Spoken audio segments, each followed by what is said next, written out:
Fact number 1 guys, India में आज online payment करने के लिए यूपीआई का उपयोग सबसे ज्यादा किया जाता है। और आप लोग ये सुनकर हैरान रह जाओगे कि अकेले साल 2022 में सिर्फ 5 महीने के अंदर अंदर यूपीआई से 83 लाख करोड़ रुपए का ट्रांजैक्शन हुआ था। और इसी वजह से गूगल जैसी बड़ी कंपनी यूएस गवर्नमेंट को ये कह रही है कि हमारे देश के लिए भी ऐसी टेक्नोलॉजी की जरूरत है। लेकिन अब सवाल ये उठता है कि यूपीआई इतना पॉपुलर कैसे हो गया। दरअसल इसकी सबसे पहली और सबसे बड़ी वजह यह है कि यूपीआई के थ्रू पेमेंट करने के लिए आपको 16 डिजिट जितने लंबे नंबर की जरूरत पड़ती ही नहीं है। सिर्फ एक फोन नंबर और क्यूआर कोड से ही आपका काम हो जाता है और आप इंडिया के किसी भी कोने में कितना भी अमाउंट सेंड कर सकते हैं।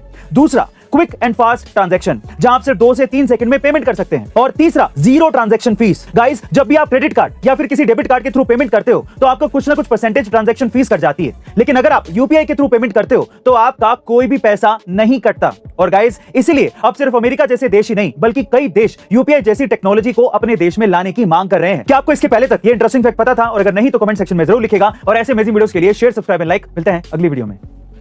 फैक्ट नंबर 2 गाइस, गोदरेज सिर्फ एक कंपनी नहीं बल्कि एक ऐसा रेवोल्यूशन है जिसने पिछले 125 सालों में इंडिया को बहुत कुछ दिया है। जी हां गाइस, साल 1897 में शुरू हुई ये कंपनी अगले 5 सालों में ही ताले बनाने से लेकर अलमारियां तक सब बनाने लगी और इंडिया को हर चीज सबसे पहले लाकर दी थी। इंडिया में जनरल इलेक्शन के लिए सबसे पहला बैलेट बॉक्स साल 1951 में गोदरेज ने ही बनाया था। यही नहीं, इंडिया का सबसे पहला टाइपराइटर, रेफ्रिजरेटर और सबसे पहला वॉशिंग मशीन गोदरेज ने ही लॉन्च किया था। गोदरेज को पुरानी कंपनी होने का पूरा फायदा मिला जिससे उसके प्रोडक्ट इंडिया में जल्दी पॉपुलर होने लगे और आज गोदरेज का शेयर मार्केट 40% है और इसकी मार्केट वैल्यू 30,000 करोड़ रुपए से भी ज्यादा है। और ये वही कंपनी है जिसकी मुंबई में करीबन 3500 एकड़ की जमीन है। गाइस, क्या आप इससे पहले तक इंटरेस्टिंग फैक्ट जानते थे? और अगर नहीं तो कमेंट सेक्शन में जरूर लिखेगा। और ऐसे अमेजिंग वीडियोस के लिए शेयर, सब्सक्राइब एंड लाइक। मिलते हैं अगली वीडियो में। फैक्ट नंबर 3 गाइस, क्या आपको पता है कि एक बार नाइकी कंपनी ने मार्केटिंग के लिए जानबूझकर खुद को ही बॉयकॉट करवा लिया था?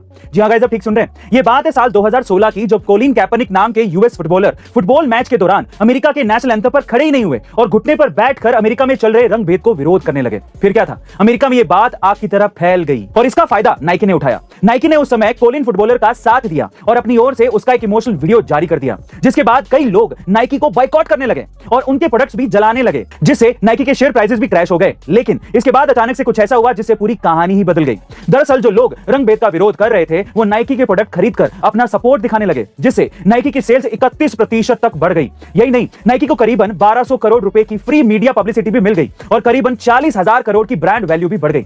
गाइस, मतलब साफ है कि नाइकी को कुछ लोगों की बुराई की वजह से बहुत ज्यादा लोगों का सपोर्ट भी मिल गया। आपको ये आइडिया कैसा लगा? कमेंट सेक्शन में जरूर लिखेगा। और ऐसे अमेजिंग वीडियोस के लिए शेयर, सब्सक्राइब एंड लाइक। मिलते हैं अगली वीडियो में।